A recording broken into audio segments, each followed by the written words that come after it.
All right, we're covering Charlie Kirk before he got sent off to the underworld. Charlie Kirk versus liberal students highlight reel. We're gonna see the best of the best of what he's got. I'm gonna try and decipher all of the arguments that are still alive today, because unfortunately he's still spreading his word through his death like he's some sort of Republican Jesus Christ. So we're gonna see exactly how this guy continues to enact his Uncle Tommying of black and brown people, his associations of not stereotyping, but then stereotyping everyone in sight, and then pushing ethno-white nationalism while pretending it's actually about acceptance.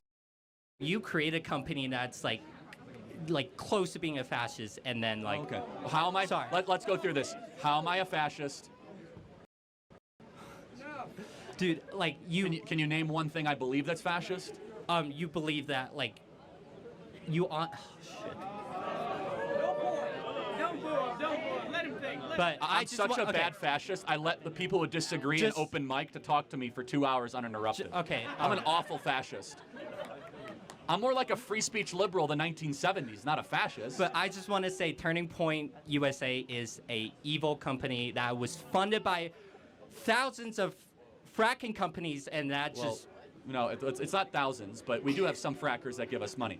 But yeah, and then we all it is but I don't know making how the we went rich from more rich. fascism to fracking. That's But- all it is. That's all it is. Okay, again, I'm happy to have a debate. I can see you're getting kind of fired up. I'm sorry. So, but why are we evil? Like, we're having a nice discussion. Because all of a you sudden want- I you're don't- calling me like Because a it fascist. seems like you just want the rich get even more rich.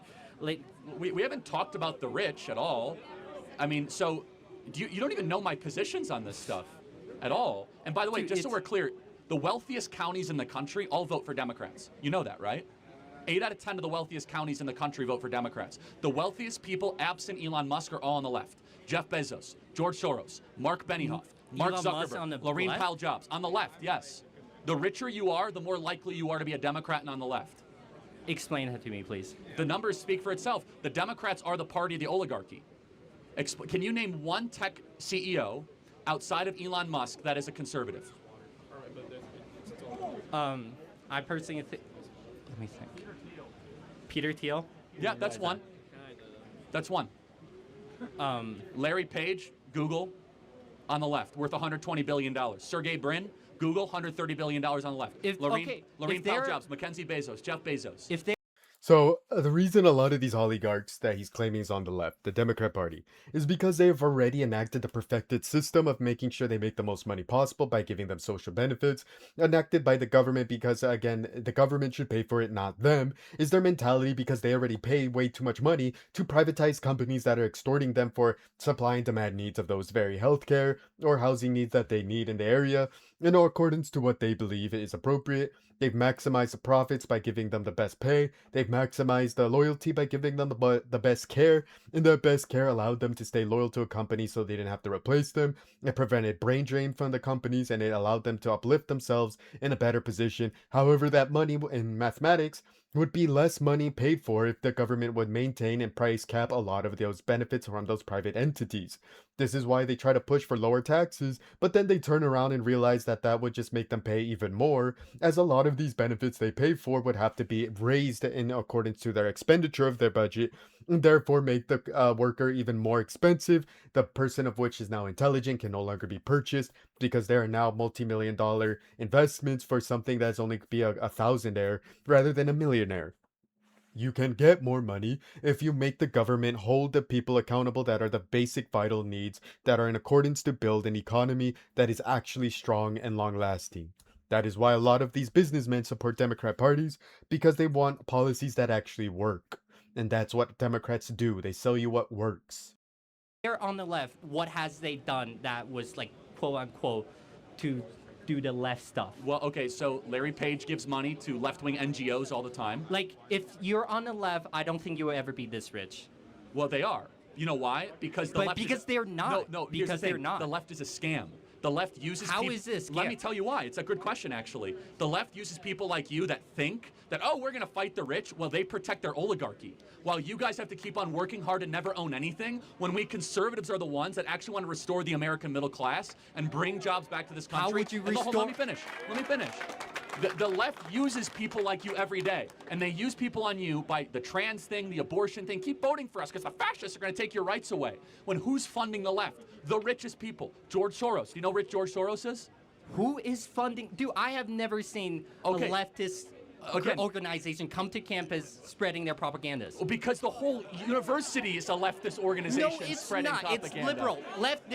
There Yeah, is a but- clear-cut difference between a leftist and a you're- liberal. Please you're, make you're that coming right. after this in a good way because I'll just say Democrat politics, okay? Okay. Almost every major, powerful, wealthy person in the country, over $100 billion in net worth, with the exception of one person, Elon Musk, is on the cultural left and gives money to the left. Mark Zuckerberg gave $400 million in the 2020 election to help get Joe Biden reelected through the Center for Technology and Civic Life. Mackenzie Bezos. That helps his case. Obviously, he Hold on. would donate money to his. Oh, okay, but hold on.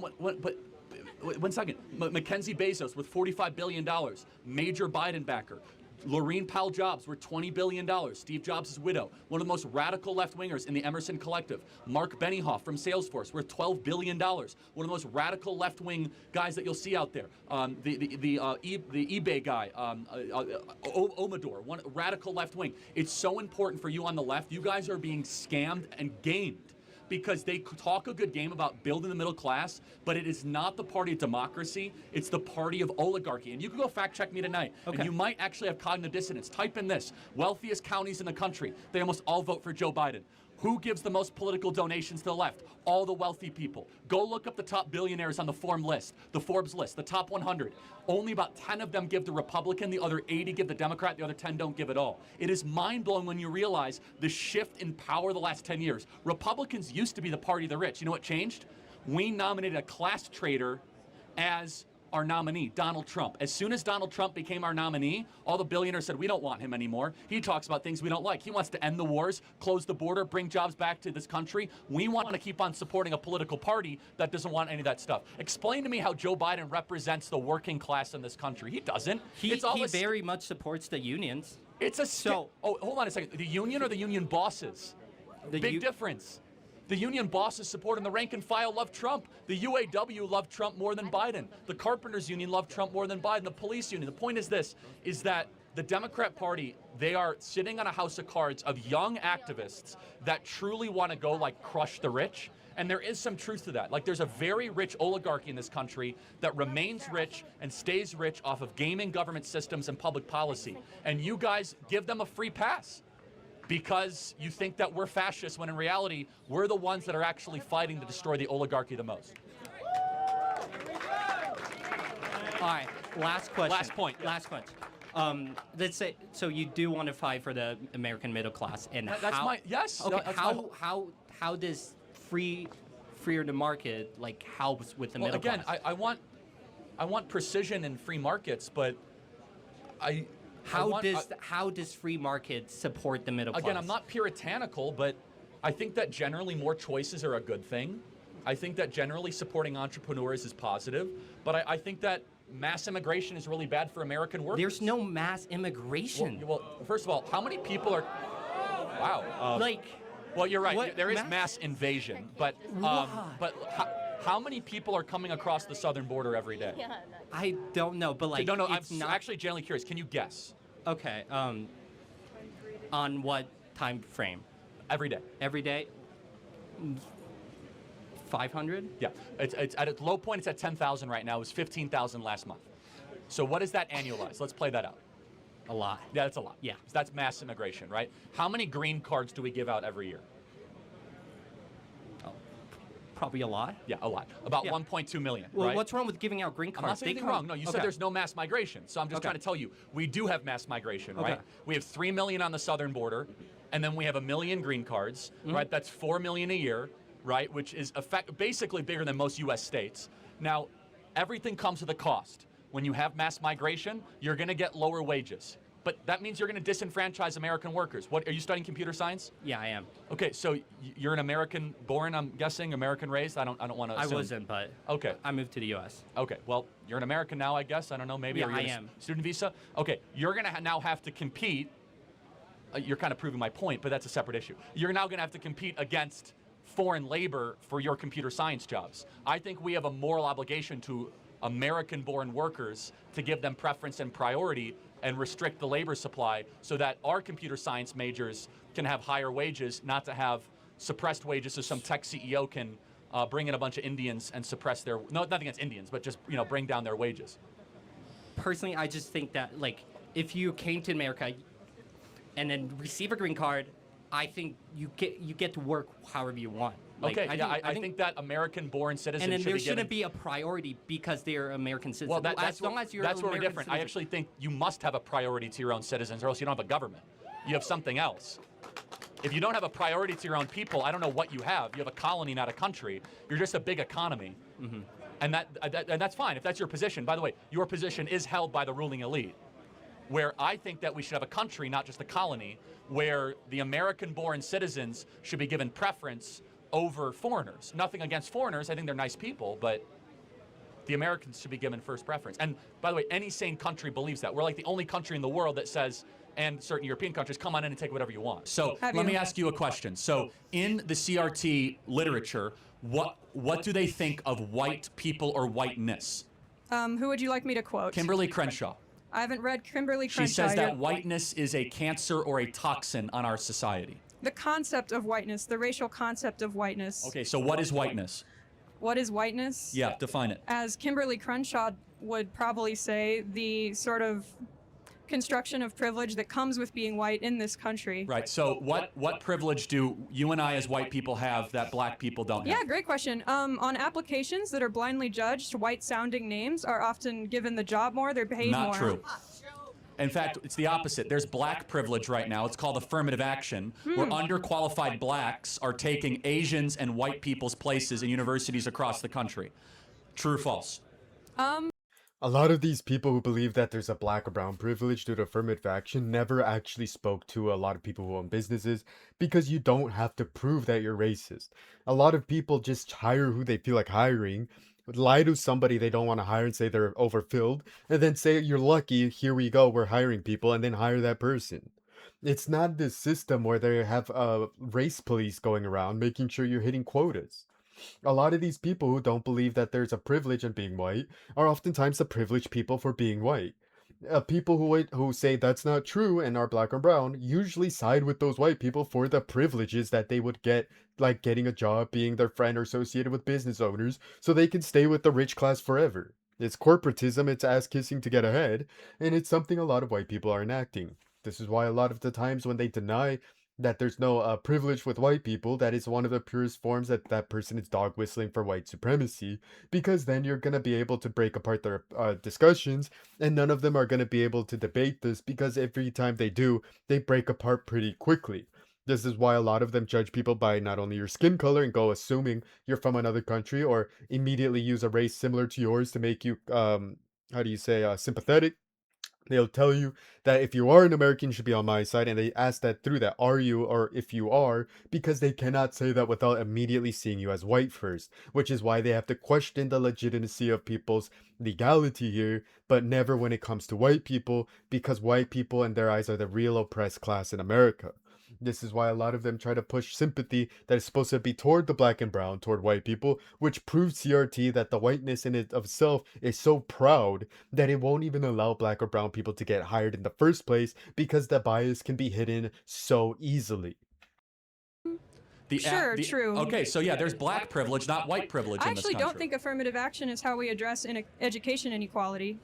Okay, well, that affirmative action is still largely supported by the CRT regime. But let's get back to CRT, to the essence of it. Sure. CRT believes in one manifestation of its ideology is black-only dormitories. So white people are not allowed. Do you believe in black-only dormitories? No, and I don't have to agree Okay. with No, every you're aspect being of an fair. ideology Fine. to argue for it. So then what part of CRT do you like? Because they call whiteness a toxin, black-only dormitories, and if you want to talk about like ideological or intellectual sloppiness, the 1619 Project was... I think it's very sloppy. Okay, we agree. Nicole Hannah I think Jones. it's overstated, and Okay. I think some You're of parts being are fair. inaccurate. Okay, good. The parts of CRT that I think are most relevant and, very factually, you can, what am I trying to say? there's a lot of evidence for them, is the fact that previous inequalities, such as the institution of slavery, such as our treatment of Native Americans, do in fact affect those populations today. And you were saying before, in inner cities, there's a lot more crime, and a lot of that is because of redlining and other practices that come directly from the mistreatment of minorities previously in this country. So I want to make sure I understand. So black people make up 13% of the American population. Oh, 1350, my favorite. Yes, exactly. Why do they commit 55% of all the murders? Super great question. It's basically a very complex intersection of race and economic status. It's pretty well known that minority people tend to be in a lower economic status because of discrimination that they face. So then why don't poor Asians commit a lot of murders? Also a great question. Asian people weren't originally brought to America on purpose like black people, and they weren't already present here like natives. Wait, I'm not finished, please. so blacks murder because they were brought here 250 years ago? No, I would like to finish. Okay, just answer. It's very simple. Black. I am answering. No, I know, but you're not really. You're I kind am. of, Asian Americans predominantly immigrate here for work reasons. They come from already wealthy countries. They're already wealthy when they get here. Crime is committed primarily First by of all, poorer that's not people. true. Talk to anybody from Who's Vietnamese? Anybody? Did your family come here wealthy? No. Yes Not and wealthy, no. Okay. but not. Yes I'm not or saying no? they come No. here. Okay. The I'm- average Vietnamese does not come here wealthy. I'm not okay. I perhaps misspoke. Not wealthy, but a lot of the you complain about it all the time. A lot of the immigration from countries that border us, right? It's sort of desperate people who are of a lower economic status, right? And they're coming here for a better life. So two things. Number one, there's been more blacks that have legally immigrated to this country in the last 30 years than were ever brought as slaves. That's number one. Number Okay. two, you still haven't answered the question. I'm trying But to. why? It's a The people who immigrated here that weren't slaves still immigrated to white supremacist ethno-state. They still enacted a lot of the racism and discrimination against them, assuming they were Islamic, assuming they were not Christian, assuming they were not white adjacent because they can judge you by your skin color. It wasn't until the 1960s that a lot of the people started to be seen as somewhat equal, not completely, because they still enacted a lot of racist laws that took a lot of time to repeal and get rid of. This is why the ideology continues to favor a lot of white people, because a lot of white people systemically are always favored and biased here, because even if you immigrate here legally, you're gonna have to survive the white supremacist bias as well as the system that benefits them and only them. complicated answer. Black people are only 13% of the population, yet they commit 55% of the murders. Why? Because black people tend to be in lower economic statuses because of Okay, no, this is fine. CRT, This is great. basically. So you think that poverty equals crime? I think that it's highly correlated, and there's a lot of studies This is where on we that. disagree. What an insult to the working poor So of this why country. do you think black people commit more Well, crime, first of all, CharlieKirk? so how? Let me ask you a question as No, my answer answer. it. Go on. What percentage of blacks have a father around when they're raised? I'm not sure. 20%. So that's why you 80% of think it is. blacks do not have a stable father around. It is the most predictable way to end up in prison, end up as a murderer or a criminal. And why It's do not a you think that's racism a problem? It's not a white supremacy problem. It's a fact that black fathers impregnate women and they don't stay around with the women And that they have why- impregnated. CharlieKirk, do you think that Is- that happens more in the black community compared to others? It's threefold. Number one, we subsidize single motherhood. Number two, it's culture. It's accepted in the black The culture of saying black people abandon their family is a complete lie. The original cuck, or the original people who have left their wives, was the white culture. This is why you see a lot of stepdad and stepmoms around, and a lot of them do abandon their children because they are not there to be, as they say, not owning the woman or owning the house. This is why a lot of the insecurities of white men are projected onto black people continuously. This is an issue with deadbeat men, who are men that are not taking accountability for where they have been and who have they been inside of, because they abandoned the women and what they have done to the women and swore loyalty to them and then either cheated or left for someone to upgrade with, because they have this perverted mentality that you should upgrade your women and throw them out, or they have been upgraded themselves because they became so disgustingly bigoted and racist that they found someone who just is not bigoted or racist. This is why a lot of the times it's a very cruel and disgusting thing to discuss, because a lot of the men who got unfairly treated or even abused or treated differently because of certain conditions, they were unfortunately put in a position of insecurity that people took advantage to call them deserving of that pain and suffering. And then they used that to externalize their pain and suffering. Instead of finding a woman and being nice and respectful to find a new family, they instead started to project outwardly toward black people and brown people as being worst options, and then use that ideology in order to spread a lot of hatred and disrespect toward one another. Community. And it Oh, so it's shouldn't be. culture. Okay, okay. Don't take my I word see. for it. Read Thomas Sowell's own book on how black culture allows single motherhood to continue into a nanny state type practice. 75% of black youth are raised without a father in the home. 75%. Is that a bigger problem or not a bigger problem than whiteness, white privilege, or white supremacy? How They can should you all blame? be addressed, and they're all related. Okay, how is a white person to blame for the fact that 75% of blacks? Oh, individual white people aren't at all to blame. Okay, we agree. Yeah. So, but wouldn't it be more like smart to be like, hey, that this is not about systemic racism. Like, stop impregnating your women and abandoning them. Well, the way to incentivize not impregnating women and abandoning them is increasing access to healthcare, into housing, into everything that we know increases so we've those done outcomes that. for people. So we have spent $30 trillion on the social welfare system since 1965.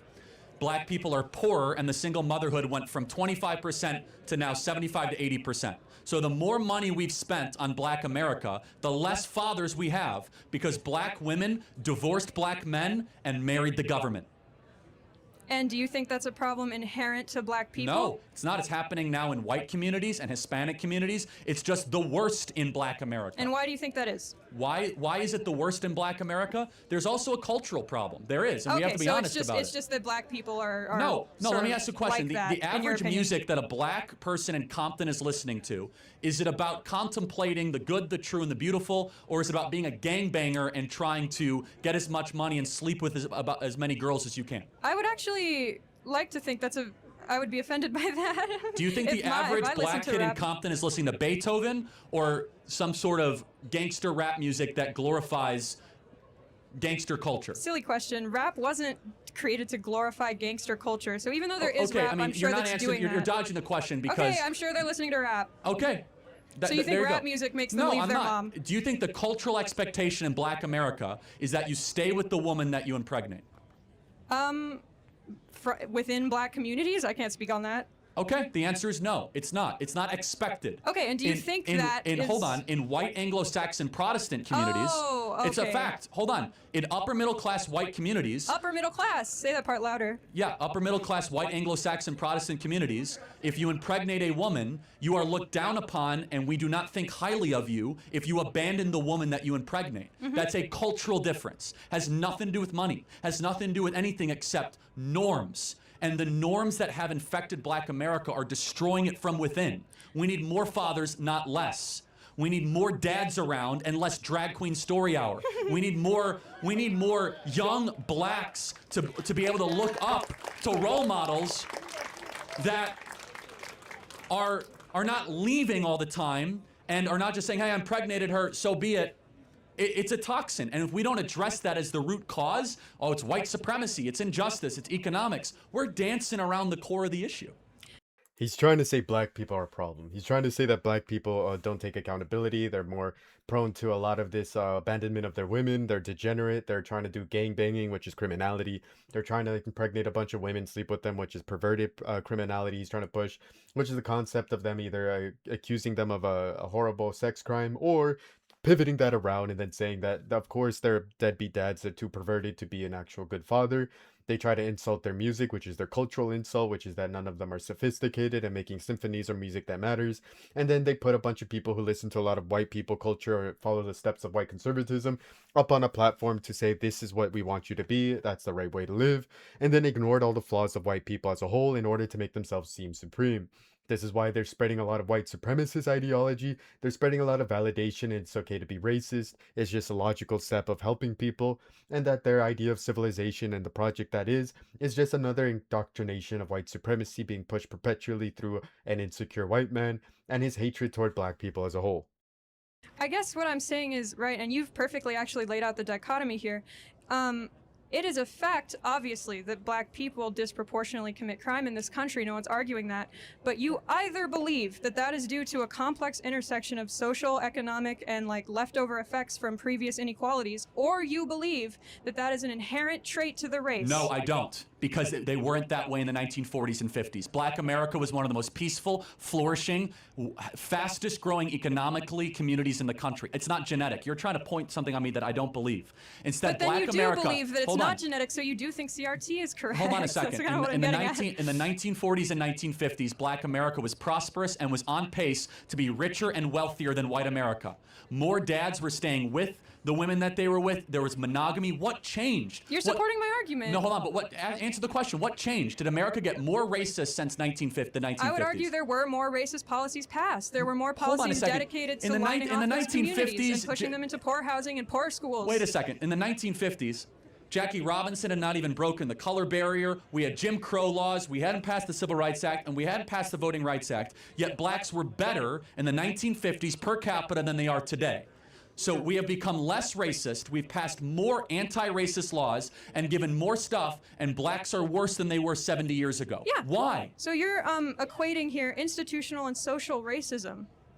Social racism was certainly worse in the 1950s, I'm sure everyone would agree, but institutional racism occurs when policies are Hold on. passed We had- against people, Come on.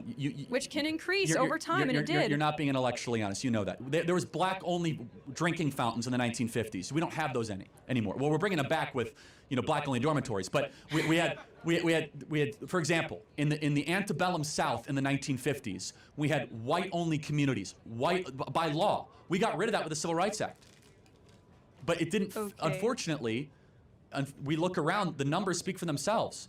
Black youth are less likely to have fathers. They're not doing as well as far as economically. They commit more crime. So something changed. And our argument is what changed is three things. Number one, the imposition of the Great Society Project by Lyndon Baines Johnson of spending $30 trillion since 1960s on Section 8 housing, on welfare, on all sorts, where, as I said, that young black women married the government and they divorced young black men. And then we also have had as Thomas Sowell and as Clarence Thomas would say, the soft bigotry of low expectations. And we have been afraid to get to the root of the issue or even speak about it because we don't want to be called a racist. So what is imposing those low expectations? Part of it is like white academic culture. I'll give you an example. I'm not saying you believe this, but Merrick Garland, the Attorney General of the United States, has come out and said having an ID to vote is racist. That is code for saying black people are too dumb to get a voter ID. You're doing it again. You're simplifying a very nuanced, complex argument from the real people who are making it. Is and voter pinpoint- ID racist? Obviously not, Charlie. Okay, all right. Do you want to know where the argument comes from? I can eloquently tell you.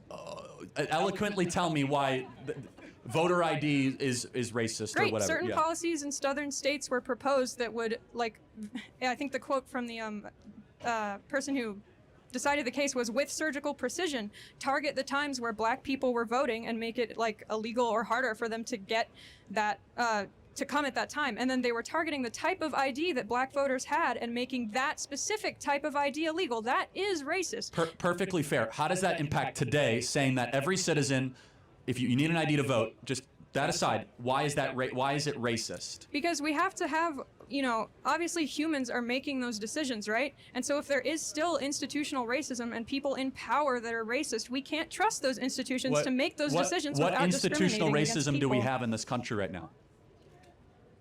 What you just named it. What? 1350. Oh, well, I mean, Affirmative action needs to happen because there is not that many minorities in these higher educations or higher education institutions. okay, so you're being clear, which is then you lower standards. No. Affirmative I don't action support always that. does. Affirmative action lowers standards by definition. I'm saying why affirmative action was introduced. I'm not arguing for it. Were you asking me why it was introduced, or? No, I'm saying you Oh. agree that's why it was introduced. Well, I agree why it was. I don't think it ever should have been, but yes. Right, I mean, but there is institutional inequality, yes? well, I wouldn't even use the word inequality. I mean, I don't love looking at it that way, but of course, white people generally are richer than black people in this country. Richer and more represented in politics and schools, yes? Somewhat yes and Why do you think yes that and is, no. Charlie? Well, hold on a second. Let's ask the question here. Represented how? So I mean, Look at Congressman. So no, hold on a second. Are white people represented fairly in the National Basketball Association? Who cares? What political Hold on, power I does thought the we're all national about fair representation. Listen. I think that it should, by law, half of the NBA should be white. Great, fine. And the product would suck. Lobby for it. Because I don't blacks care. are much better at basketball than we whites are. What political power does the NBA have? A lot, actually. The NBA reaches millions of people every day. They have slogans that people internalize. In fact, if the NBA had no political power, why would they have to wear Black Lives Matter on all their jerseys? Why would politicians try to get their endorsements all the time? The NBA is more powerful than Congress in some ways of shaping the minds. It's your turn to be academically dishonest. Hold on now, a second. Sure. No. But if you want fair representation, just to be clear, then why would you not be against whites by law being half of the National Basketball Association? Right now, black people make up 88% of the NBA. Do it. Great. So I've heard this argument from a lot of white people, is that sports are mainly there for black people, and black people are there because they're the best performers. And that's where I heard when I was a younger person that they said a lot of black people were bred and made in slavery specifically for labor, which is why a lot of them were used for a lot of these positions, and that's why a lot of them get mocked for it, is because of course they're in those positions, they're in the positions for labor, which is the insulting factor of what he's pushing, is because they're good at labor, whereas the government's ran by intellectuals where a lot of black and brown people cannot compete, which is why he's pushing the identity of making sure that there's white people in the NBA, but they would suck, because he's trying to say that if you put black people by mandatory inside of government, they're not intellectually competitive, and therefore they will fail, because he's always trying to push the inferiority complex, where he makes black and brown people look like they're not able to compete through intelligence, and then uses his jealousy of physicality, because he's insecure about his body, in order to say that the black people inside of the NBA or any athletic sports are only there because of the benefits of slavery, essentially. Which is why he's pushing this hidden agenda that he's better than people for saying this, but really just tries to put black people on a pedestal they don't understand, is just feeding their ego because they feel better, at least we look better, at least we're stronger, he's jealous, but then rips them down apart by secretly hiding the hidden part where he's insinuating slavery is why you are getting your job in athletes. Slavery and forcing you into labor is why a lot of you are respected, which is why a lot of this identity that he pushes, like propaganda being used, he's angry when they have a political opinion, because something like basketball influences a lot of Americans of black, white, brown. He sees that as a chance of propaganda that they utilize only to be on the side of the Democrats, which he's upset by because he said Black Lives Matter. He didn't say any Republican talking points because a lot of them already know white people are on a lot of lying, a lot of deceit, and a lot of hatred toward their race, because he's upset that, again, he believes that if they're allowed inside of the government, that a lot of them would push a lot of what he believes is victimhood, which he has a speech about victimhood, about taking accountability, and he even mentions race about it, and he pushes even more that a lot of black and brown people should just get better at what they do, instead of thinking that everyone else is out there to blame, which is why a lot of his white supremacy is hidden, but in very plain sight. Who cares? No, I don't care. I'm saying, okay. Right, so here's my point. All right, fine. I have a shot, everybody. Please listen. I could play for the Lakers. I hope. Do it, Charlie. I'll come to your games. I'll do it. The point is this, is that merit should triumph over all of it. Which is awesome. Okay, so merit should triumph. We agree. Okay. Okay, Charlie, do you think black people are not as smart or competent Absolutely as white not. people? No. Perfect. So they should, in theory, then be equally represented in positions of no, hold power. on. So have you ever read Discrimination and Disparities by Thomas Sowell? Do you only read Thomas Sowell? You've quoted him like 3 times. I haven't read that. No, I read a lot more than Thomas Sowell, but I'm happy to. Thomas Sowell's the only intellectual with the courage to go after like these core issues of why Black America has fallen behind and why no one actually has studied it. So let's just give a great example. When you don't have a father in the home, the amount of words that a child hears goes down by 60 to 70%. The amount of words that a child, I don't know if you're a mother or not, or plan to be. Okay, no, just it's an important point. The amount of words that an 18-month-year-old hears is highly predictive of IQ, verbal development. Okay, so that's simple. When you don't have a dad in the home, the mom is overwhelmed, and there's just less interaction with the child. That's all fine. Okay, so we agree. I'm just saying that's not because of racism. That's true. No, Obviously, that's I'm fine. not saying that's good. No, she, I know what you meant. But you have a father in the home. All of a sudden, they hear thousands of more words a day, and they're like way further ahead of a single mother raising a child. That's not racism. Okay, so dads are good. Yes, great. Okay, What my question to I'm saying you dads is, actually answer most of the questions that you might have about why Black America is falling behind. okay, but Because their dads don't stay around, and I'm that's trying bad. to sort of get Go you to ahead. reconcile your own beliefs. And if that's true, which is fine, that's true. We can say that's true. You either believe that has social and economic causes, or you believe that, oh, black culture is just worse. No, and there I isn't think that another thing to think. No, I Those are was your very options. clear.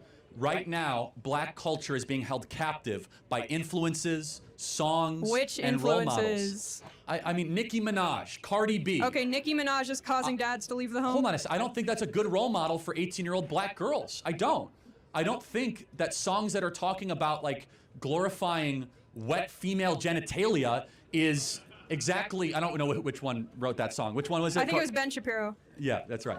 Yeah, but but by the way, the role models of the 1940s and 50s for Black America were completely different. So it is a representation issue. Hold on a second. No, not representation. It's who do you get your art from? It's what values are they putting forward? It's the question of every day. For example, more times than not, black politicians will lament the condition of America. It's systemically racist. It's terrible. What does that do to a 14-year-old black kid if you just find that you hear that everything is rigged against you? Instead, they should be saying, hey, there might be some barriers, but if you believe in yourself enough, you can achieve in this country. It creates a form of social conditioning of low expectations, someone and who's that's been to not a lot my of argument. colleges. You know whose argument that is? Barack Obama's. I don't necessarily agree with Barack everything Obama he said either, man. Barack Obama said, number one, we need more fathers in the home. This is when Barack Obama didn't go super Obama's a woke. liberal. I don't care what he's got to say. Okay, but Barack Obama then secondly, he said that we can't keep telling our black youth that you can't succeed in this country. Anybody can succeed in this country. And Obama was right when he said that. Obama was correct when he said that we need to change the story we're telling Black America. Which is fine. I've never heard any teacher look at a black person and say, oh, you can't succeed because of racism. Hold Good on a luck, second. though. But what is the embedded message of all the propaganda saying it's systemically racist, you're going to run into racist employers, that they're going to discriminate against you? It creates this heaviness of why even try? By the time college Everything's students rigged. get to college, they've experienced all that. They don't need to be told. You think that the average? I'm curious. You think that the average black student at this university experiences like active daily racism? I'd be curious. I'm I'd just have to curious. ask. You can ask them to I raise don't know. their hands I if don't know. you'd like. Maybe it's true. Maybe it's as bad as it was in the antebellum South. So I'm not saying that, obviously. Okay. I did say Fine. social racism improved. I'm Okay, saying to be institutional clear. racism is still present, and that's what's causing lower outcomes for minority communities. Do you think the reason why only 20 to 25%, it depends, we don't know the number, it's just a range per year. Sure. So 1 in 4 of black youth have a stable father around. What would you just say is the big, why is that the reason? A complex intersection of social and economic reasons, which are outlined in CRT. Okay. Thank you for the dialogue. Thank you. Okay. How do you feel about like the current state of the economy and this whole theory of like immaculate disinflation? If you're familiar with the term, Say that again. immaculate disinflation. Well, we're not living through that. Okay, But yeah. yes. And where's your proof that we aren't exactly? Are you talking disinflation? That Yes. we actually we're not seeing a surge in prices? No, disinflation means the inflation rate is decreasing over time. Well, so there is some evidence to show that, for example, televisions, iPhones. Specific products. That's not an illustration of all of inflation, though. No, I was going to agree with you that. Okay. But if you just go to a grocery store, eggs are far more expensive than they were 2 years ago. You don't have to overthink it. I mean, the college degree here at this university, what is it per year, guys? 30,000. How much? They've been 10 in state, 30,000 out of state. Yeah, 10 years ago, I bet it was 18,000 out of state, right? So Yes, but they've been trying to raise the Cal State tuition for quite some time, even before inflation spiked to its current levels or previous levels about a year ago. They've just been delaying it for quite some time. So yeah, it's not I mean, exactly. We're living through a decades-long inflation surge, and the best evidence you could see it either in the artificial boosting of profit-earning But even- ratios. Go ahead. Even during like Trump's administration, inflation was actually quite low, so that's not No, it was low then, necessarily but true. it's not low right now. Yes, but why was it low then? Would you say? Well, because we had economic growth, and we weren't borrowing $2 to $3 trillion a We year. actually were. We were borrowing quite a bit of money. We were borrowing about $1 trillion a year. Still not quite a bit. So we're borrowing about triple that right now. Yes. Do you agree? Yeah. Okay, yeah. got I mean, it. I think that's how the math works so out. triple in the law of big numbers is a big deal. So borrowing $800 billion, not excusable. Borrowing $2.5 trillion, morally reprehensible. Morally, why exactly morally is there Well- a distinction between 1 and 3 trillion? Very arbitrary. Because yes. everyone here is going to have to pay off that debt, and that dollar that you think is going to have value is decreasing by the day. Whether you're pro-choice or Democrat. But inflation is something that's going to occur no matter what. Sorry. Can I finish? Okay. I apologize. It's okay. Inflation is not a guaranteed human norm. That's not true, but I'll get to that in a second. Every single person here, it will be harder than ever for you to own a home. So inflation is immoral because you're going to enter into a housing market where everything costs 3 times as much in the housing market than it did a decade ago. You will not be able to afford a down payment, let alone even be able to build the capital necessary True. for other goods and services that you True. might want to build wealth. And you know who does benefit is your parents' generation and baby boomers, no True. offense, that True. do own their assets and you won't. And so, secondly, inflation is a choice. It's not built into the human experience. The human experience, sure, but the economic system, especially a capitalist economic system, it definitely is. How would Well, you it how would you depends try how to you build a achieve central 0% bank. Yeah, inflation? 0% inflation? Yeah. Well, I wouldn't want 0% inflation. So then it is built in, Well, inflation... and it is a necessary evil. No, I said I wouldn't want it. Okay. Moderate inflation is good for money velocity and for growth. Yes. But you need to manage that versus the growth rate, right? So Yes. this goes back to Milton Friedman's idea of the Chicago monetarism. You can laugh all you want. Friedman? Yeah, all right.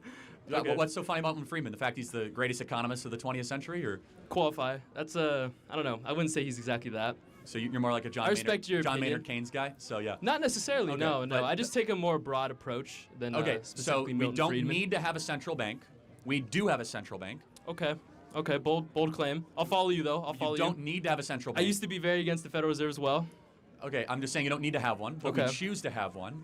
The central bank has been overly politicized Mm. to try to stop, let's just say, natural economic cycles from occurring. Both administrations, Bush, Obama, Trump, Biden, have Okay. leaned on the central bank to use cheap money as a way Yeah. to try to keep Okay. the good times flowing and the good times going. Yeah. Okay, That's so- definitely for sure. So we don't agree. Well, we don't disagree. Yeah, but here's the other thing I would say.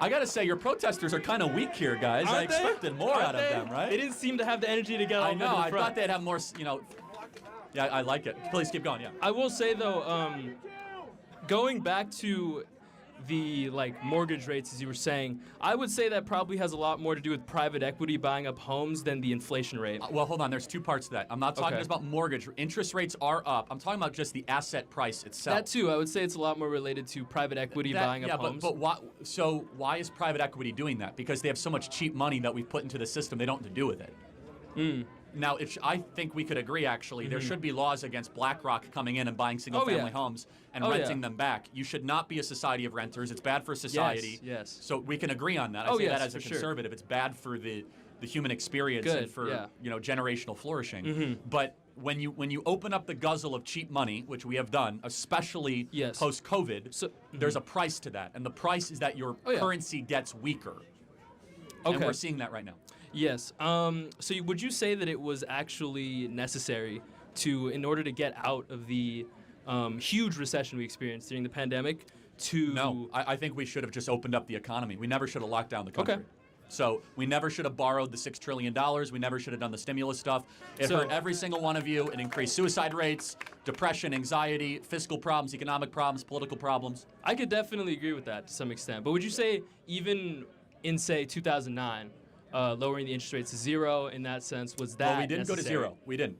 We went down, Well, believe it or not. okay. We went to 5%. COVID, we went to near 0. Yes. But no, I have a contrarian view on 2008. I think we should have let the banks fail. Ooh, And okay. I think we should have. I think we actually should have allowed the market to solve it, not to Okay. have socialism for the rich and You know what? brutal, Yes. brutal capitalism for the working I class. totally agree with that. Okay, so Totally agree with I that. think that Wells Fargo, Goldman, I think that Lehman and the big banks that failed should have had to actually Okay. climb themselves out, or you destroyed a moral hazard, Yeah. is what you did, and 0 executives went to prison. I agree Okay, with Elizabeth yeah. Warren on this. None of these robber barons that did what they did in 08 served federal prison time. Meanwhile, and I will use a political statement to contrast it, grandmas that went into the Capitol on January 6th and took selfie videos are in federal prison. You ask me who's a bigger threat to democracy? Wall Street executives that bankrupted our economy Yeah. in 2008 Oh, are a of bigger course. threat to our Of country course. than people Now- that walked into the Capitol building and took a selfie. Now, let me ask you this. I don't know if my memory served me correctly, but who was...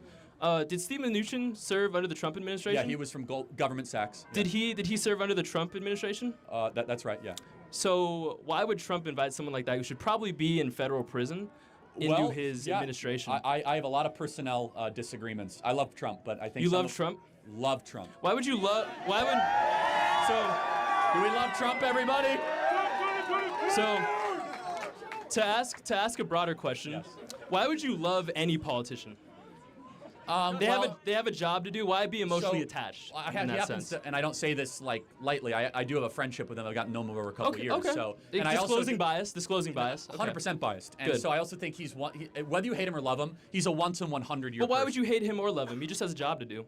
Well, right? I also love what he did as country. Okay. As president for the country. So. Would you but- say though that you're probably more of a fiscal conservative? Me? Yeah. Yeah, and I probably his borrowing was one of the two. So 3 things, if you want to just be full disclosure, Yeah. that I think President Trump could have done better, and I think he will do better. Fiscal deficit spending. Okay. Why do you think he will do better? Let me get to all 3. Okay. Okay. COVID and certain personnel choices. Okay. Okay. Those are the 3 things, and Okay. I could list 100 accomplishments. Those are 3 things I think that the first administration, that wasn't their best. Yeah. Why it could have been better? I think that he's got the world against him, and if he becomes president again, which the 50-50 shot he will, he's going to set the world on fire. I would say he's a little bit too egotistical and emotional to really counter the world being against him. He seems to react a little too emotionally to these kinds of things. I don't want to get too deep into it, but you're not gonna convince me on negative Trump stuff. So Okay, interesting. So your mind isn't necessarily that open. Isn't this changed my mind? you could try. Okay. I mean, you're not gonna. But didn't you just say kind of up front that you're not really gonna I'm change your open-minded to hear. opinion? I'm just saying you're not going to change my mind on that Okay. stuff. Okay. So then, what is it that's leading you to think that Trump is going to have better decision making in this next term, specifically when it comes to borrowing? Because he is Probably going at to. a necessity. I mean, I don't know, and honestly, Okay. there's Okay. there's little evidence except the fact that Just a little intuition. we're going to have a debt crisis, the likes of which the country's never seen, and he's going to have to address it. We need to have severe cuts in the federal budget. We need Okay. to quickly. So would you say that the downgrading of America's credit rating is more related to our national debt or the inability to handle it in a mature way? More both, but more just the debt itself is. Okay. I mean, we now owe more than we're worth as a country. So I want to get to other questions because you had Okay. some time. But final Perfect. question. I want to be respectful, but So I guess if you think that that's an issue that we have more debt than say our current income? well, we do. Well, yeah, but if you would just say the value of the country. Of course, Yeah. of course, we control our own currency, and our currency is Yeah. Are you a the modern number one monetary theory reserve. guy? So. Yeah. Okay, yeah, so- It's the number one reserve, so that gives us a lot of wiggle so room. it's decreasing. It used to be 75% of the world's reserve currency status 20 years ago. Now it's 55%. I would say Do you a know lot. about BRICS? You know BRICS, right? BRICS. Yeah, I do. BRICS is creating an alternative. I think they're a paper dollar. tiger.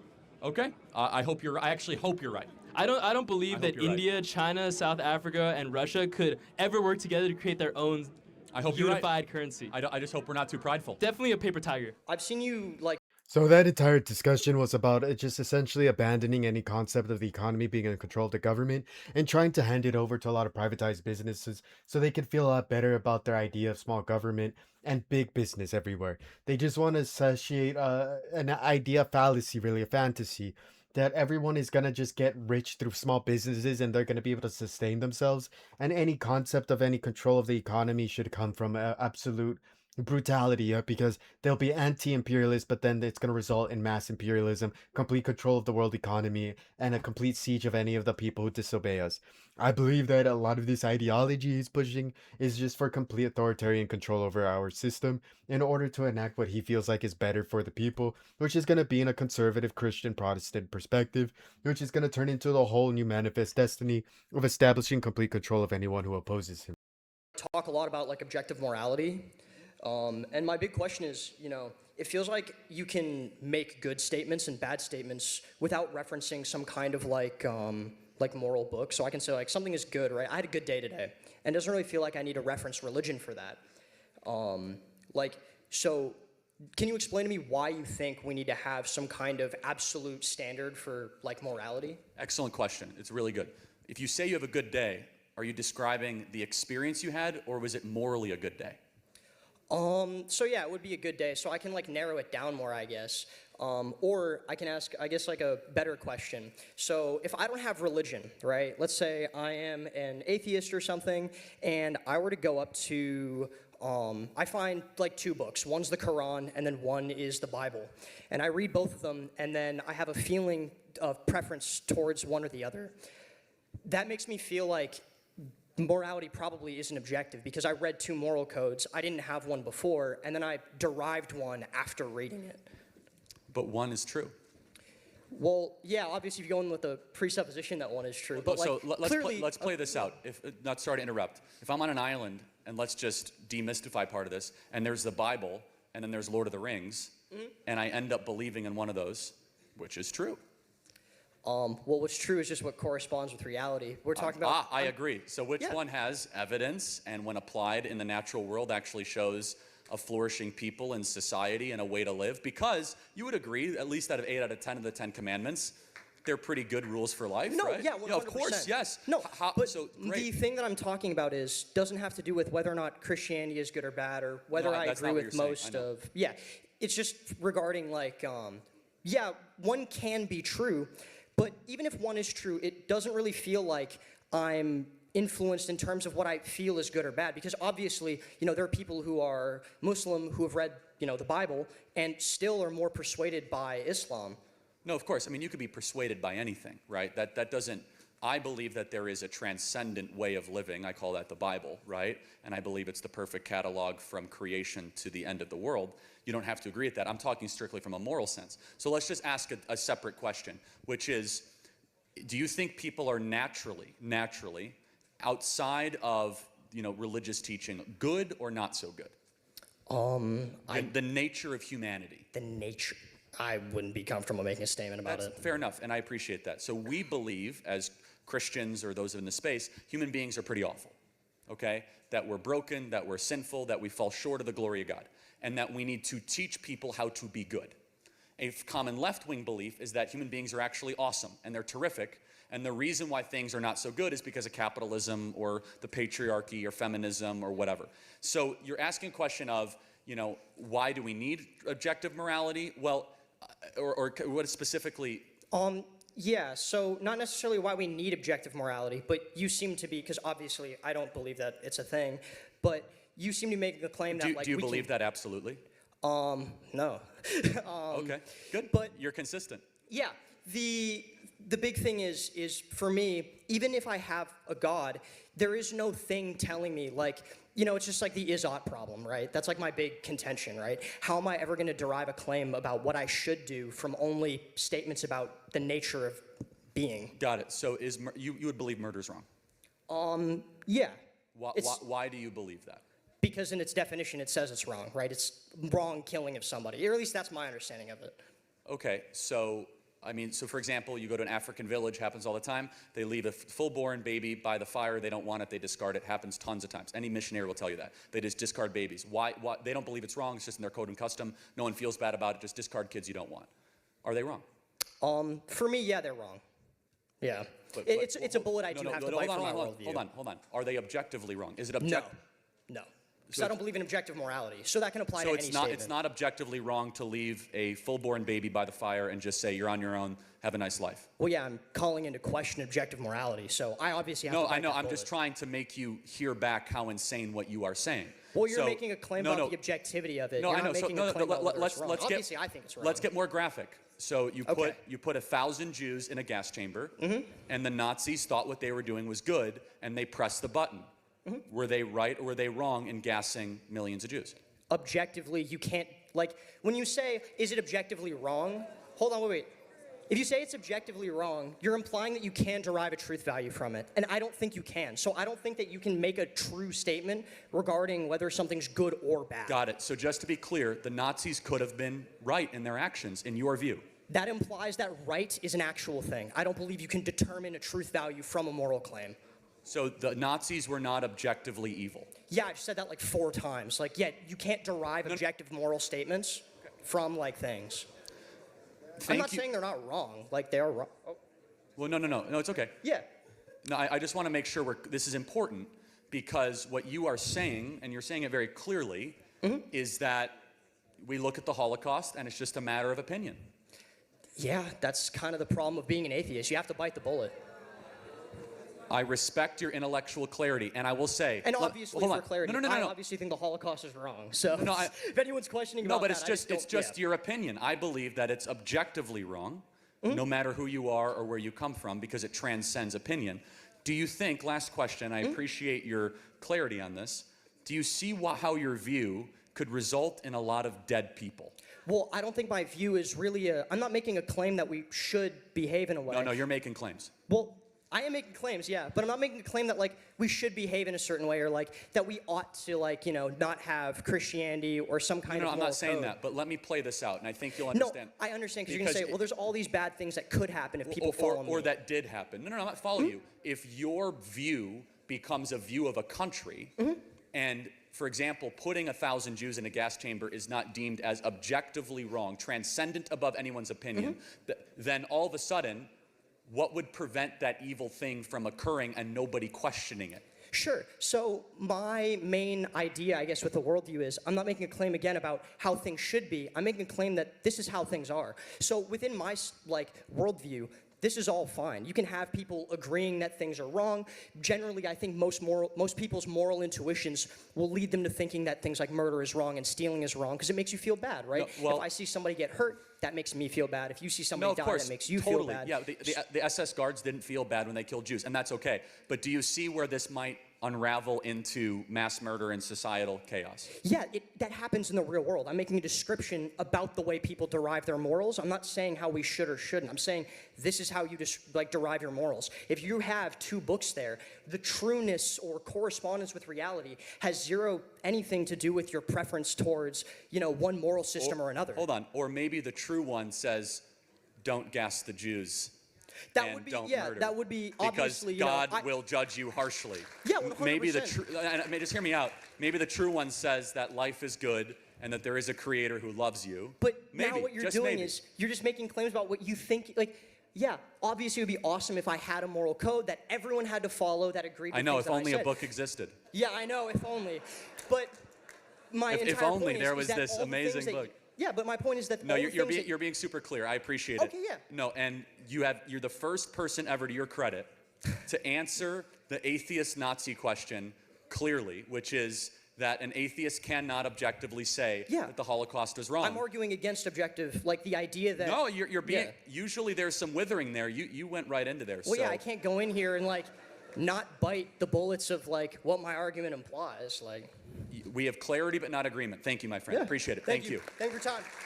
So a lot of this moral discussion and where it comes from, I believe in the mathematical morality, which is one that is, if you can prove investing your time in a government or talking to people in government in order to better people's conditions, it is your obligation to add to the equation of prosperity in order to add the variable in how many times you spoke to them through a multiple of that, in order to gain access to the equations of gaining more food, resources, access to understanding how to fix homelessness, lack of education, and the future prosperity of our society.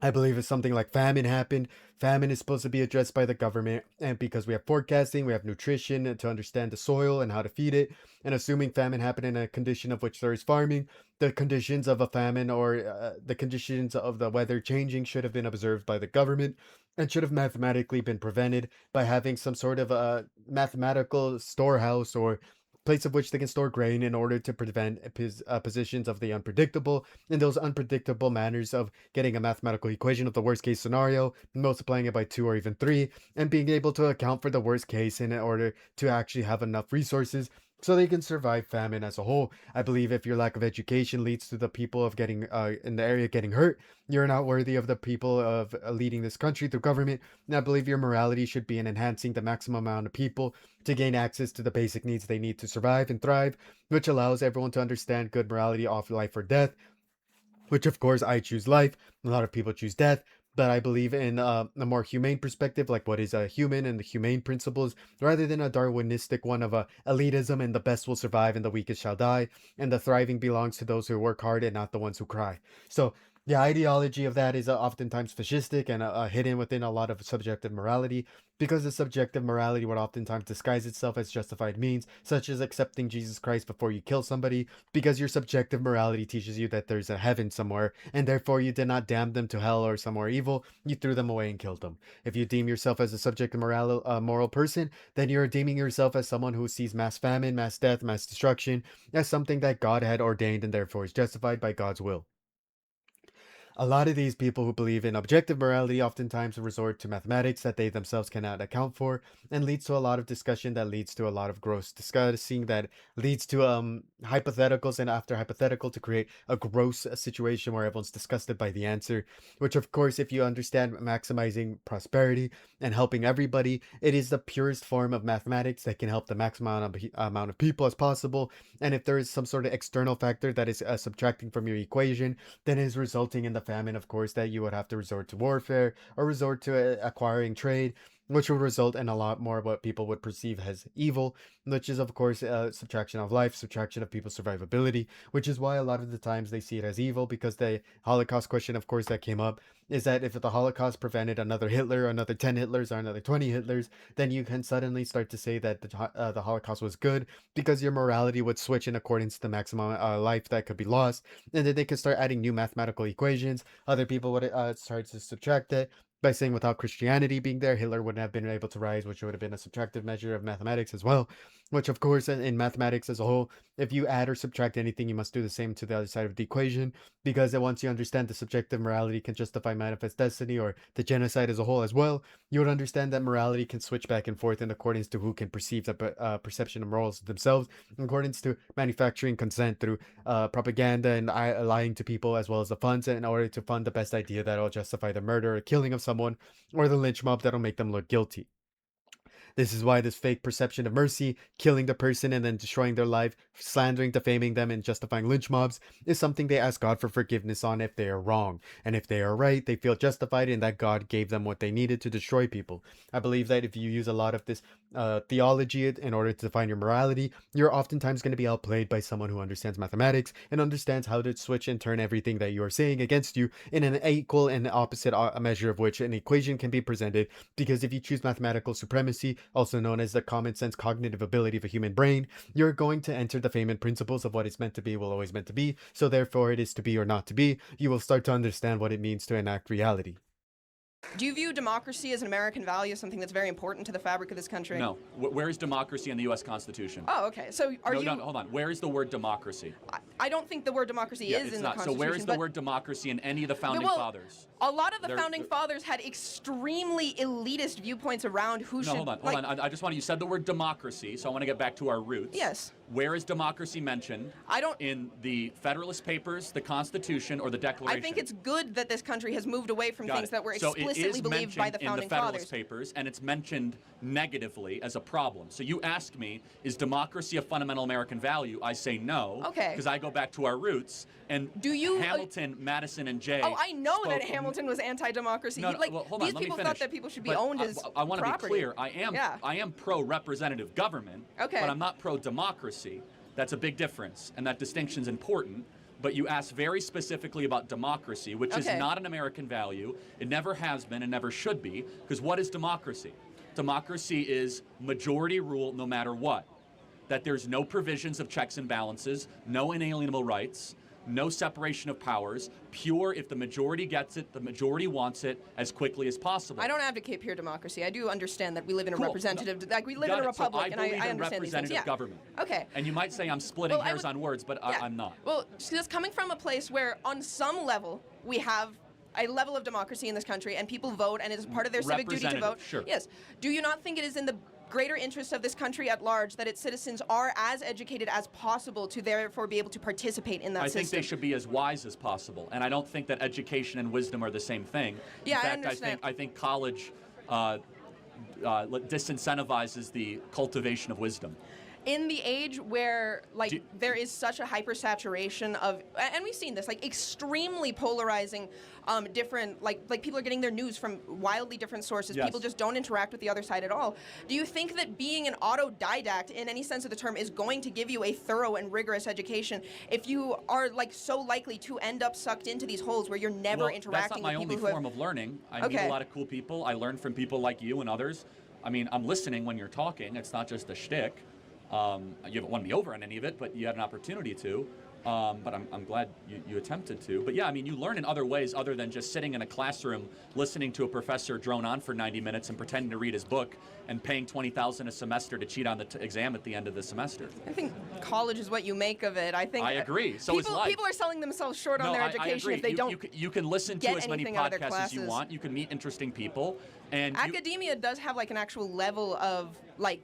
You have to prove that you're worth your salt, at least to have peer-reviewed papers published, No, I mean, yeah, which if you you don't get a have to do to start a podcast. If you get a PhD, yes, but hold on. So is your contention that I'm not informed or not worldly or not wise? I want to be clear. I'm not making any claims about your specific level of being informed. I'm Okay. saying the general like rhetoric on the right against education, against higher education Well, hold on. specifically. Why do you think it is? Is it because you think we hate smart people, or is it that there's something happening here that we really think is troubling? I think it's much easier to control people who are less educated. See, now you're a conspiracy theorist. So, no, it's...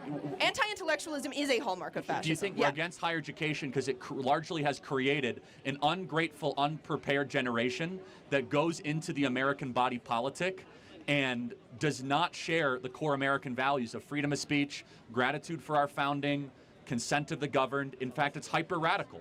And it's against our traditions, our norms, and our customs, and it's created massive fissures.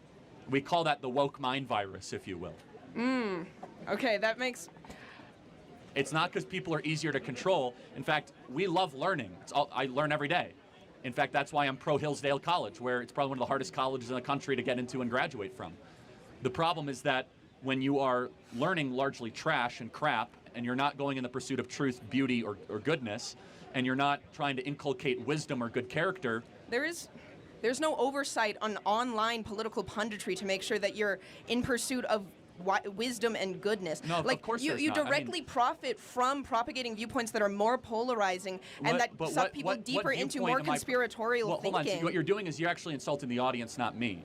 Because the vast majority of this audience actually enjoys watching my videos, and they enjoy hearing from me. I never said your audience didn't enjoy watching your videos. Because you say I'm profiting. The way you do profit, like you financially, you make a ton of money from getting more clicks. The audience rewards me because they find that I bring some value. Well, I don't and that they necessarily learn something think from that me. whatever gets the most eyes question. on a specific. But it's easy to attack me as. So anti-intellectualism, they try to encourage unaccredited information in accordance to keep the crowd simple. So what they do is they distract you from actually addressing evidence and addressing what's real, and then grab you over into the conspiratorial thinking, what she was saying, to make you think, yeah, but what if this could happen? Yeah, but what if this did happen? Yeah, but what if they did do that thing? But what if they did do this? And they probably did, because you need to use your cognitive ability, which is attacking your insecurity of education, to make you feel more confident in the conclusion of which they're trying to drive you to. This is why a lot of them can lie and deceive people, because a lot of their ideology is not actually in education, it's in manipulation. This is why a lot of them do controversial topics to get people to click, to get angry. And this is why a lot of the people on the right wing are oftentimes kept very simple, because the simple-minded people can't really think critically, and they'll just go with the talking point that makes them feel good, and therefore will be guided into a lot more leadership through like Führer or through dictatorships or supreme leaders. They filter out the intellectuals by forcing them out, making them feel like they're outcasted, that the left won't accept them, the left hates them, the left wants to disrespect them and destroy them and kill them because they're the real dumb people, and then give you a false sense of confidence within your education, within the right wing, to make you a person of education only if you follow the leadership, only if you obey the leadership's understanding of reality. This is why a lot of them tell you to go to college to get educated so they can understand exactly what the political science of it all is going to be, because a lot of this political science is going to be educating you on propaganda, lies, and manipulation. A lot of people who don't understand it, of course, are going to be utilizing this in accordance to manipulating people to get them to be polarized, and because of the conspiracy loyalty or the conspiracy tribal thinking, they'll associate their understanding of reality with a lot of people who would also be in line with that thinking pattern, which of course is going to cause conflict and a lot of issues within the society of which believes their lies, because the lies will now feel better in accordance to the problem solving. Maybe they did do this, maybe they did visit this organization and get donations from, and then when they got that donation they became loyal to them forever, because that's more logical in accordance to what they believe, in accordance to their conspiratorial thinking, which they'll attach to falsehoods and understanding objective realities. This is why a lot of people can miss you with your head and very easily trick you with lies, simple phrases, and even out of context content discussions to make you reach an immediate conclusion that you are actually conspiring to hate them, destroy them, ruin their life, and make them live a life of living hell. This is how they oftentimes tarnish the leftist reputation because now the left seems incompetent instead of the right. The left seems like they're going to destroy the world instead of the right wing, and democracy is under threat with the left instead of the right wing, which will utilize a lot of those insecurities of lacking of education to guide you to a more simplistic mindset, which that grunt mindset can get more soldiers, more killers, more sleeper cells, more terrorism, and then they can disavow them and condemn them while saying this is actually the cause of the left wing again, re-navigating everybody against the actual intellectual thinkers, and then create a concept of complete warfare against the enemy. Exploitation, what I say is actually very popular and resonates with people. Thank you for your time. I appreciate it. Thank you. No, I've seen the socialism side. So. Yeah, well, I don't like your ideology. I don't know about you. You seem like a nice enough person. Yeah. Your ideas are practically evil, but that's... No, same for you. Okay, tell me why. What? Tell me why. Capitalism is a vampire. I don't know. Is it what? I said that capitalism is a dead vampire that feasts on the blood of the working class. Capitalism is a deadly vampire that feasts on the blood of the working class. Yeah. Can you elaborate on that for me? I don't really want to right now, but like, because like. Do you have an iPhone? Yeah. So you're feasting on the blood of the working class. How dare you? Yeah.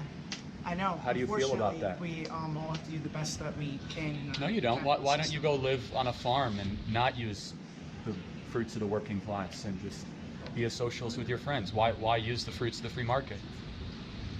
Isn't that kind of hypocritical? No, because the free market is so pervasive, we have like no choice but to leave. No, like I said, you could go live on a farm by yourself, like the Amish do, or like socialists in Vermont do, but yet you choose to live in a free market society and benefit from it, and use the heat and the light and the well-being and the medicine and the food all as a byproduct of a market-based society. I mean, don't get me wrong, I love it. But... Oh, you love it, but you said it's a vampire sucking the blood of the working class, so isn't that a little contradictory? What? What's your dad's opinion? My dad's opinion? Yeah, how old are you? I'm 18. Is your dad the same persuasion as you? No. He's a Republican. Slightly, that's okay. He's Republican. Yeah, he's a Republican. But no one's preventing. See, here's the thing: no one's preventing you from living like a socialist. You can go do that, but your worldview would prevent me from living like an entrepreneur or like a capitalist. So inherently, your ideology is built on control of other people's choices. Ours is built on freedom. If you want to go live like a socialist, I have no problem with that. You can go start your own socialist colony in rural Utah, buy your own land and share your own water and share your own food. That's what's so amazing about voluntary societies. Whereas what you talk about is a coercive society. I don't have that freedom to live how I want to live under the worldview that you espouse. And I think that's immoral. You're forcing them. And again, I don't believe in revolutionary socialism. I didn't accuse you of that. You said Democrat socialism. Yeah. That's just the club that was really, I'm fairly Marxist, honestly. Okay, let's talk. That's just the club that I'm in. But I believe that eventually we will get to a state where enough people, we will collectively come together and say, hey, this is better, for all of us. I don't, obviously, with the world we live in today, like, socialism can't exist, like today in America. Like, I'm very pragmatic, at my core. Okay. I'm like, I recognize that's never going to happen. You said the Marxist thing. Can you give me an example where Marxism has ever worked? No, but that's because we aren't. But it's been tried over 100 times in the last 100 years, and it's never worked. It's an 0 for 100. And isn't that kind of concerning to you? Well, so the thing is, in a Marxist state, it's a stateless, classless, money society. Right, and so that's just utopia, man. I mean, that's no different than a fiction novel about Neverland. It's been tried, and the results are hundreds of millions of people dead. But that's ultimately what the true concept of utopia is. Right. So here's the question: you think utopia is attainable? I think it is, not in our lifetime. Okay. Have you read the Communist Manifesto? Yeah. And so, I guess the struggle I have here is you espouse a viewpoint that has never worked, you think's never going to work in our lifetime, and never work in this country. That's no different than me believing in something of a work of fiction. But that doesn't mean that you can't work towards it.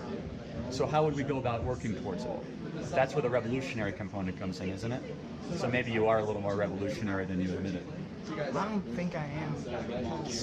I think that like when you look over time and you see, you know, how societies have changed and how they've progressed and everything, I think that eventually will get to a point where people will be able to put aside. Well, so let me ask you a question. Do you think some people are better at some things than others? Sure. Okay, so then in your utopian society, where would a smarter person fit in versus a not so smart person?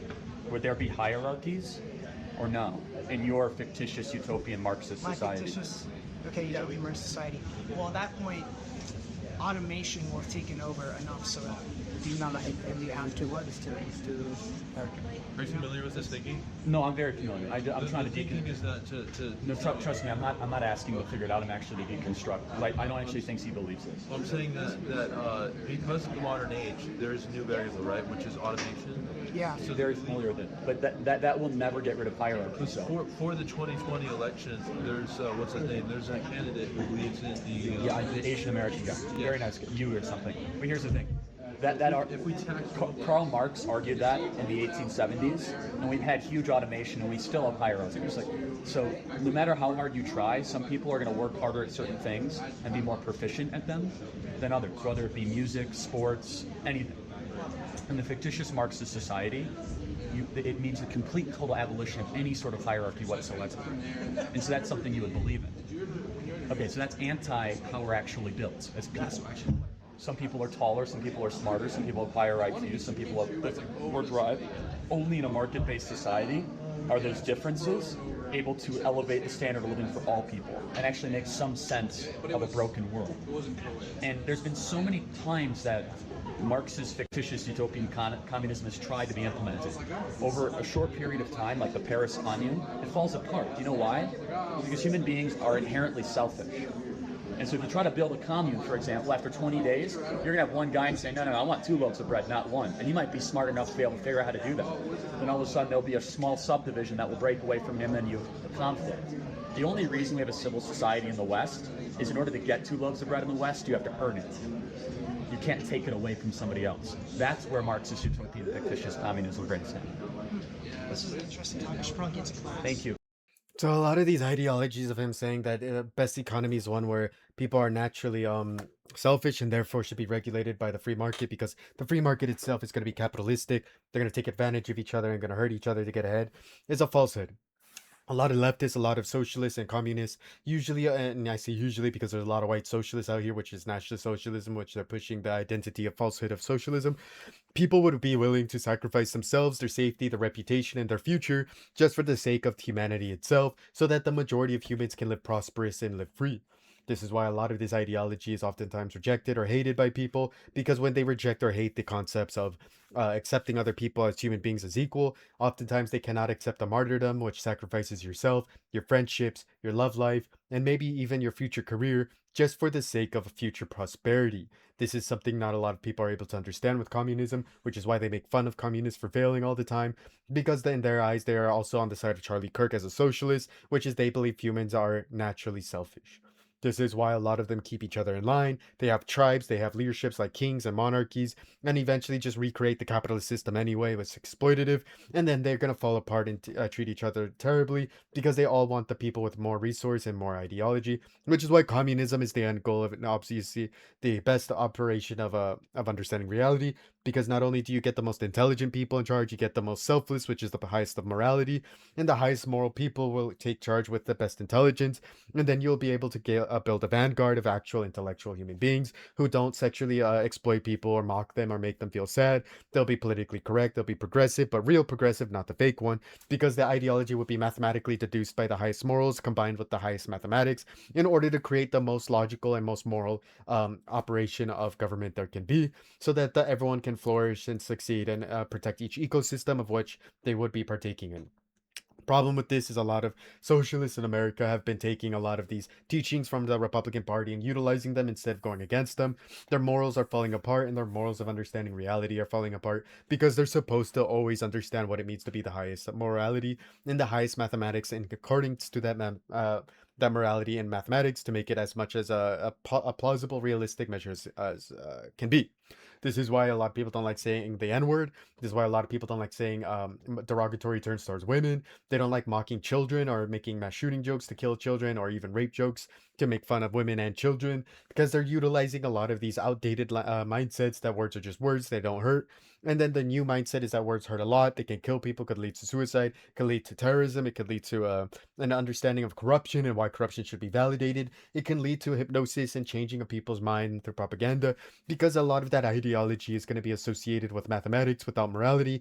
And then if you add morality there, you have a extreme PC culture, CRT, DEI, because you're supposed to match the most moral people. The problem, of course, if you have a bunch of moral people that aren't good at math, you lose elections to convicted rapists.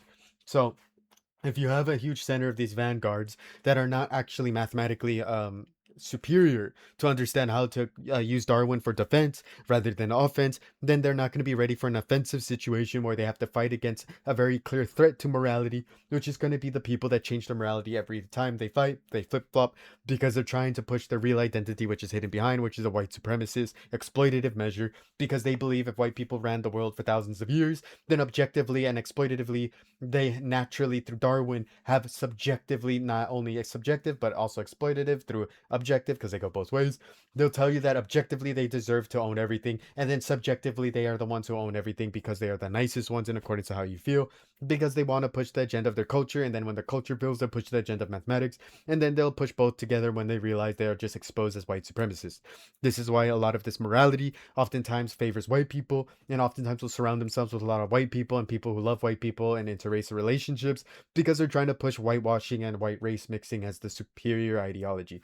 That does not mean interrace is bad. That does not mean white people are bad. What it means is a lot of people will default to siding with white supremacy because in a world where you're scared of the black and brown not being competent enough and you're a white person, sometimes doing nothing is the same as just complying with the white supremacist government, because at least you get to exist and you don't have to exist in a world that's failing and what they perceive as socialism and communism, which they have recategorized to hide their black and brown oppression or their black and brown hatred toward the oppressed people, because they don't want to be exposed as a Nazi or a hate-filled white person. Thank you for watching. If you'd like to see more breakdown of how this works, this is just one cover of many of Charlie Kirk's talking points I like to do. There's going to be a lot more where this came from. Don't forget to like and subscribe. Until next time.